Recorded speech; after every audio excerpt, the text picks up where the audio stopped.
السلام علیکم۔ آج ہم بات کرنے والے ہیں یوسف علیہ السلام کے بارے میں۔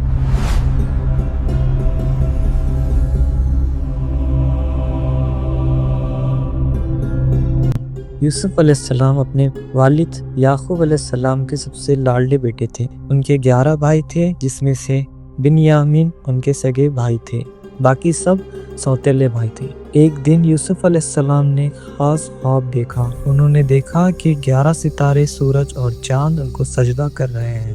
ان کے والد یعقوب علیہ السلام سمجھ گئے کہ ان کا بیٹا نبوت کے لیے چنا، مگر انہوں نے یوسف علیہ السلام کو یہ خواب بھائیوں کو بتانے سے منع کر دیا، کیونکہ وہ یوسف علیہ السلام سے جلتے تھے۔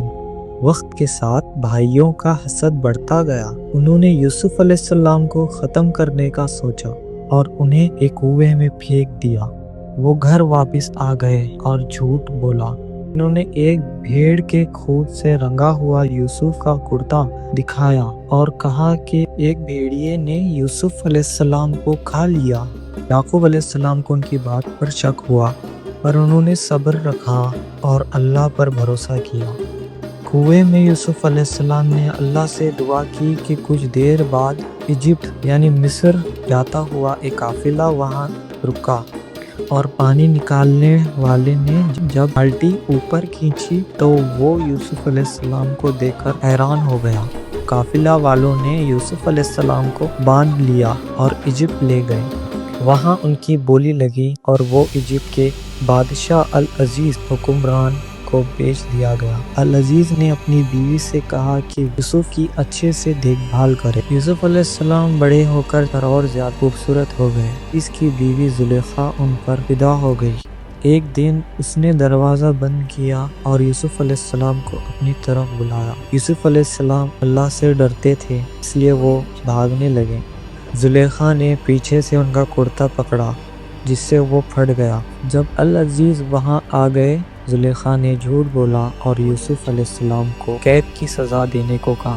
یوسف علیہ السلام نے صفائی دی، یہ تو مجھے بہکا رہی تھی۔ جب کرتا تو یوسف علیہ السلام کی بے گناہی ثابت ہو گئی، مگر شہر کی دوسری عورت زلیخا کا مذاق اڑائی جا رہی تھی۔ زلیخا نے انہیں ایک دعوت پر بلایا اور ان کے ہاتھ میں پھل تھما دیا، اور جب یوسف علیہ السلام وہاں آئے تو وہ عورتیں ان کی خوبصورتی دیکھ کر اتنی دیوانی ہو گئی تھی کہ وہاں پھل کاٹنے کے بجائے اپنی ہاتھ کی انگلیاں ہی کاٹ لی۔ بعد میں زلیخا نے اپنے شوہر کو منایا کہ ان کی عزت بچانے کے لیے یوسف علیہ السلام کو قید کر دیا جائے۔ حالانکہ العزیز جانتے تھے کہ یوسف علیہ السلام بے گناہ ہیں، پھر بھی وہ مان گئے، اور اس طرح یوسف علیہ السلام جیل میں ان کی تعبیر کا پتہ چلتا تھا۔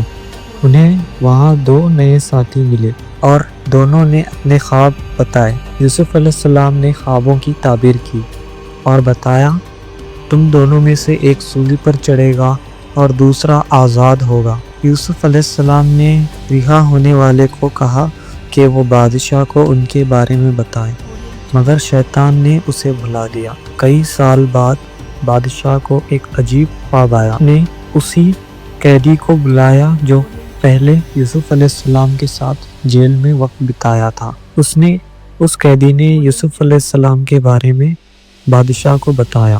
بادشاہ نے اس قیدی کو یوسف علیہ السلام کے پاس بھیجا اور یوسف علیہ السلام نے خواب کی تعبیر بتائی۔ انہوں نے بتایا کہ 7 سال اچھی فصل ہوگی اور اس کے بعد 7 سال خراب فصل ہوگی۔ انہوں نے بادشاہ کو صلاح دی وہ اچھے سالوں میں زیادہ سے زیادہ اناج اگا کر اپنے پاس رکھ لیں۔ بادشاہ یوسف علیہ السلام سے ملنا چاہتے تھے، لیکن یوسف علیہ السلام نے جیل چھوڑنے سے منع کر دیا جب تک ان کی بے گناہی ثابت نہیں ہو جاتی۔ بادشاہ نے وہ سبھی عورتوں کو بلایا جو وہاں پر موجود تھے۔ انہوں نے گواہی دی، یوسف علیہ السلام بے گناہ ہیں۔ اب زلیخا بھی مجبور ہو گئی تھی اور اس نے بھی سچ مان لیا۔ اب سچ ظاہر، اسی لیے زلیخا نے کہا، میں ہی تھی انہیں بہکانے والی۔ یوسف علیہ السلام جیل سے رہا ہوئے کے سامنے کھڑے ہوئے بادشاہ ان سے بہت خوش ہوئے اور انہیں ایک اونچا عہدہ دینے کا فیصلہ کیا۔ یوسف علیہ السلام نے مانگا کہ انہیں مصر کا وزیر خزانہ بنا دیا جائے تاکہ وہ اکال کے لیے اناج کا انتظام کر سکیں۔ جیسے کہ یوسف علیہ السلام نے بتایا تھا، 7 سال کی